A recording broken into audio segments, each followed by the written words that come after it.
বর্তমান সরকার pass fail প্রথা আবার ফিরিয়ে নিয়ে আসতে চাইছে, সেই জন্য কমিটি বসিয়েছে এবং বিভিন্ন বিশেষজ্ঞদের আলোচনা করতে বলেছে পাস ফেল প্রথা ফিরিয়ে নিয়ে আসতে চায় কিনা। কিন্তু এই পাস ফেল প্রথা ফিরিয়ে নিয়ে এসে কি কোনো রকম কিছু ডেভেলপমেন্ট হবে বা শিক্ষার কোনো পরিবর্তন হবে? পাস ফেল প্রথা আগেও ছিল, সেটা বাদ দেওয়া হয় আরটিআই অ্যাক্টের ফলে এবং বিভিন্ন কারণে, তার যথেষ্ট কারণ ছিল এবং আবার ফিরিয়ে নিয়ে আসার চেষ্টা হচ্ছে। কিন্তু আমার মনে হয় না এতে কোনো ডেভেলপমেন্ট হবে। বিভিন্ন রিসার্চ হয়েছে, ফেল তকমা আমরা যদি কারো ওপর লাগিয়ে দিই, সেই ছেলেটা বা মেয়েটা ফেল তকমা লাগিয়ে দেওয়ার ফলে নিজের কনফিডেন্স কমিয়ে ফেলবে, স্কুল ছেড়ে চলে যাবে, এরকম নানা রকম প্রবলেম রয়েছে, এগুলো আমরা জানি।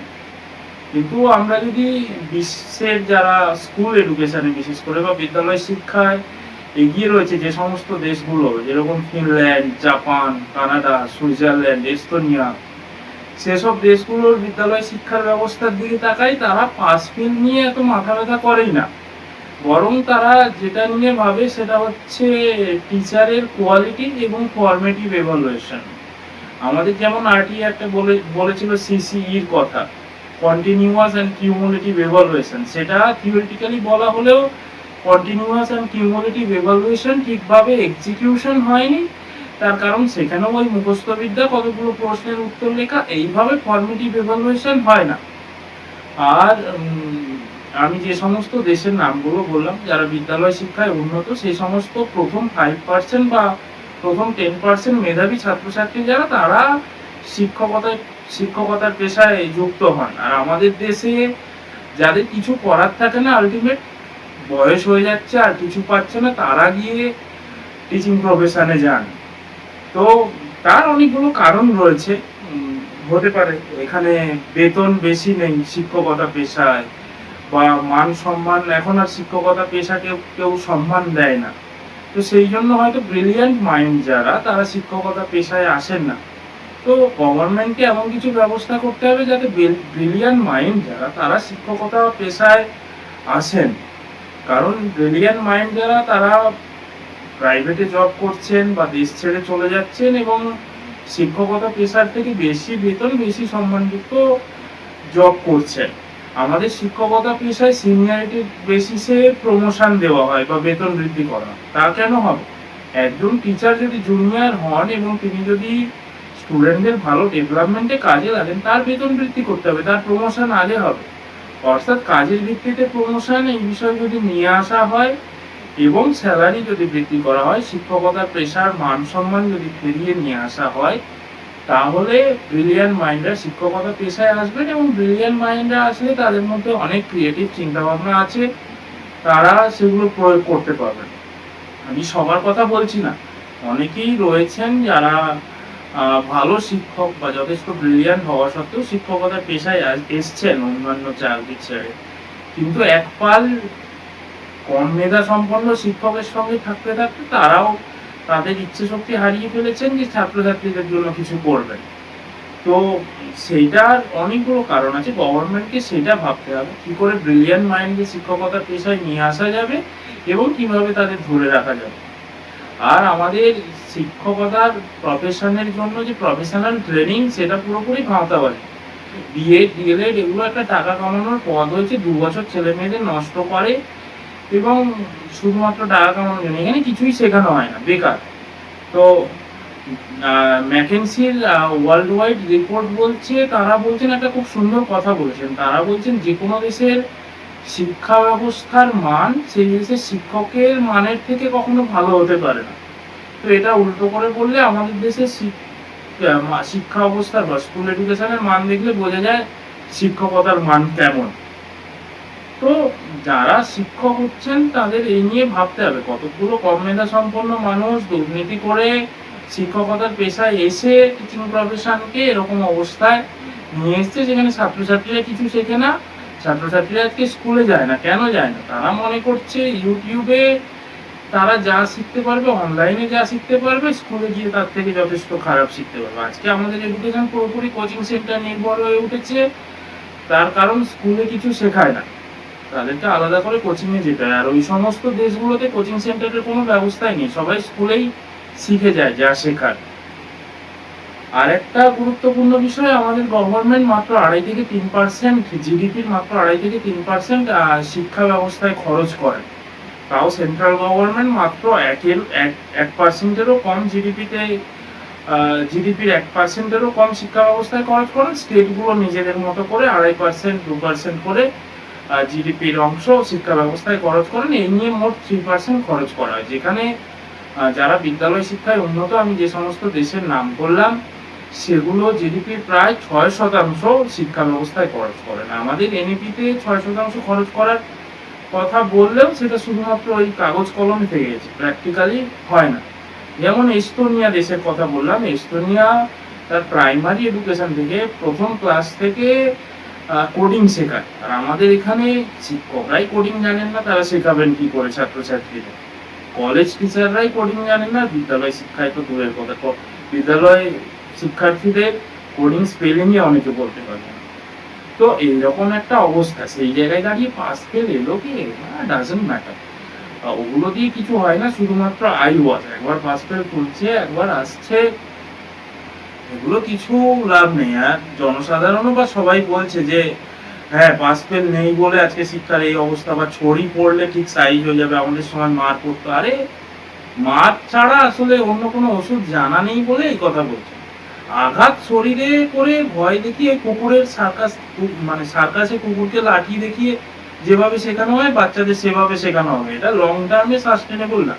ভবিষ্যতে গিয়ে এই সমস্ত ছেলে মেয়েরা ভয়ের কারণে, যারা ফেল করার কারণে পড়বে, তারা কোনো রকমে পাস করবে, তো তারা ভবিষ্যতে গিয়ে কি করবে? নিজেদের চেতনা যদি না জাগ্রত হয় যে আমার পড়া দরকার, এবং সেটা জাগ্রত করবেন কারা?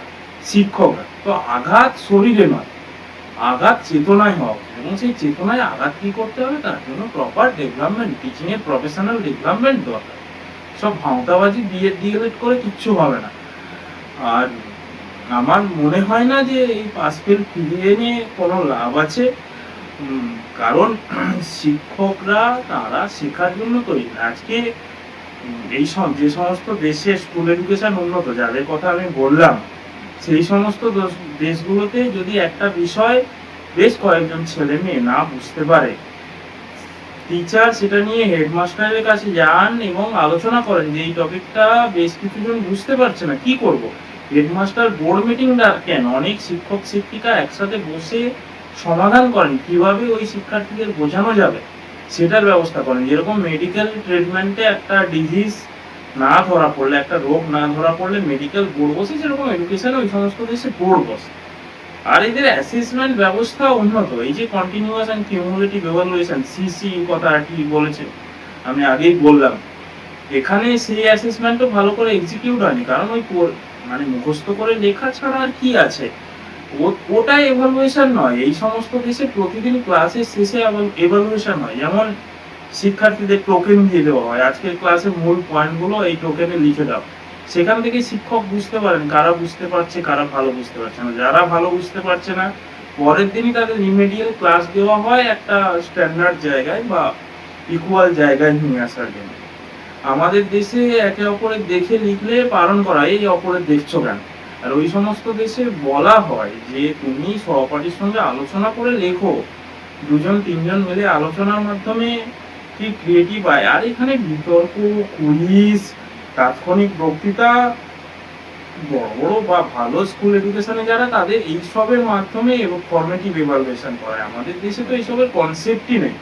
কতগুলো শিক্ষকরা তাড়াহুড়ো করেন কোন রকম সিলেবাস শেষ করে দিই, আর ছাত্রছাত্রীরা তাড়াহুড়ো করেন পরীক্ষায় পাস করতে হবে। তো পাস ফেল নিয়ে এলে এই হবে, আর কিছু ব্যাপার নেই। যেখানে অন্নপূর্ণা ভান্ডার পাচ্ছে না বলে ভদ্র মহিলারা তারা রেল অবরোধ করতে পারেন। কালকে একটা নিউজ দেখছিলাম, তো ছেলে মেয়ের স্কুল এডুকেশন ভালো হচ্ছে না বলে, শিক্ষা হচ্ছে না বলে তাদের কোনো সচেতনতা নেই। সেখানে আর কি হবে? গভর্নমেন্টও ওই রকম। একজন সরকারি স্কুলের টিচার, তিনি নিজের ছেলেকে সরকারি স্কুলে পড়ান না, তার কারণ তিনি জানেন তার পড়ানোর অবস্থা কেমন এবং তার সহকর্মীরা কেমন পড়ান। তো এটা যদি বিভিন্ন মন্ত্রী, বিধায়ক, এমপিদের ম্যান্ডেটরি করে দেওয়া হয়, তাদের ছেলে মেয়েদের সরকারি স্কুলে পড়াতে হবে, এবং তাহলে তারা কিন্তু স্কুলগুলো ডেভেলপমেন্ট করবেন, অবশ্যই করবেন। জিডিপির এইটুকু অংশ স্কুল এডুকেশনে খরচ হলে কি হবে? গ্রামের স্কুলগুলোর পরিকাঠামো এমন, সেখানে গরু ছাগল চড়ে বেড়ায়। তো সেখানে আর যাই হোক, শিক্ষার পরিস্থিতি নেই, শিক্ষা দেওয়া যেতে পারে না। ওইসব পাস ফেলের ভাঁওতাবাজি করে কোনো লাভ নেই। যদি সত্যিকারের বিদ্যালয় শিক্ষার ডেভেলপমেন্ট করতে হয়, আর এই বিদ্যালয় শিক্ষা হচ্ছে দেশের উন্নতির ভিত্তিস্বরূপ। আর প্রকৃত দেশের উন্নতি করতে হলে, বিদ্যালয় শিক্ষার ডেভেলপমেন্ট করতে হলে প্রপার জিডিপি লাগু করতে হবে, টিচার ট্রেনিং এর প্রপার ব্যবস্থা করতে হবে, এবং যারা চাকরি পাবে, যারা শিক্ষক হবেন, তারাই ট্রেনিং নেবেন, এবং সেই সময় তাদের টাকা পয়সা দিতে হবে ট্রেনিং পিরিয়ড কালে, এবং এমন ব্যবস্থা করতে হবে যাতে দেশের ক্রিম যারা, যারা ব্রিলিয়ান্ট মাইন্ড, তারা যাতে আগে শিক্ষকতায় আসেন, শিক্ষকতাকে অপশনাল হিসেবে ব্যবহার না করেন। আর যেরকম ইউপিএসসি তে যারা যান, তাদেরকে আমরা স্ট্যান্ডার্ড হিসেবে করি, তাদের প্রশংসা করি যে ইউপিএসসি পেয়েছে, ওয়াও। তো শিক্ষকতার পেশায় আসতে গেলেই সেরকম যেন আমরা ওয়াও করি, যারা শিক্ষকতায় আসবেন তারা যথেষ্ট ব্রিলিয়ান্ট হবেন, সেই পরিস্থিতিটা যাতে আমরা তৈরি করতে পারি গভর্নমেন্টকে, সেটা নিয়ে ভাবতে হবে।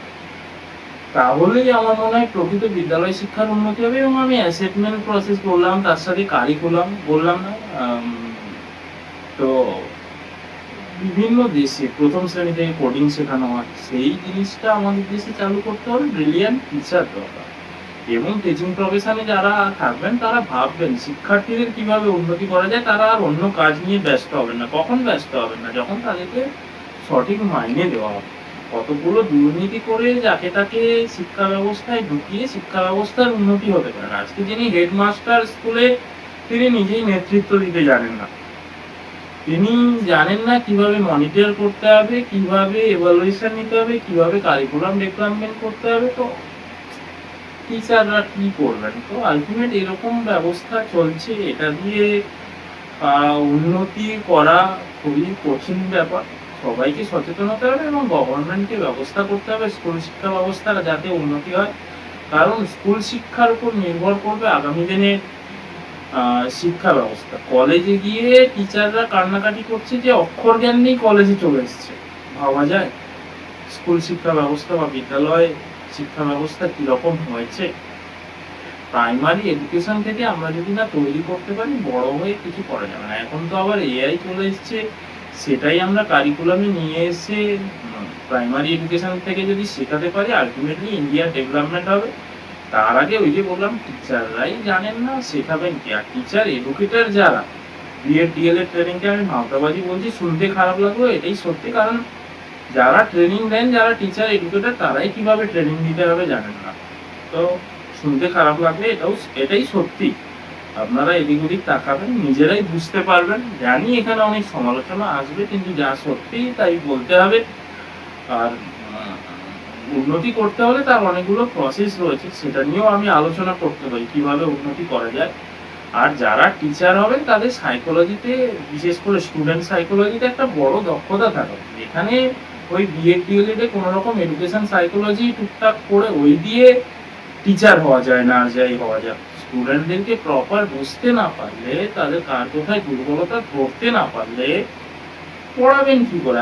এমন এমন অ্যাসেসমেন্ট হয় উন্নত বিদ্যালয় শিক্ষার দেশগুলোতে, সেই অ্যাসেসমেন্টের নাম আমাদের টিচাররা, ইন্ডিয়ার টিচাররা শোনেনি। করবেন কিভাবে অ্যাসেসমেন্ট? চলুক এরকম ভাঁওতাবাজি দিয়েই, গভর্নমেন্টও ভাঁওতাবাজি দিচ্ছে, টিচাররাও ফাঁকি মারছে, গার্জিয়ানরাও সচেতন না, স্টুডেন্টরাও করতে চাইছে না। তো সবকিছু একই রকম চলছে, এভাবেই চলবে। আর সদিচ্ছা কারো না থাকলে এর উন্নতি সম্ভব নয়। আর কি বলবো?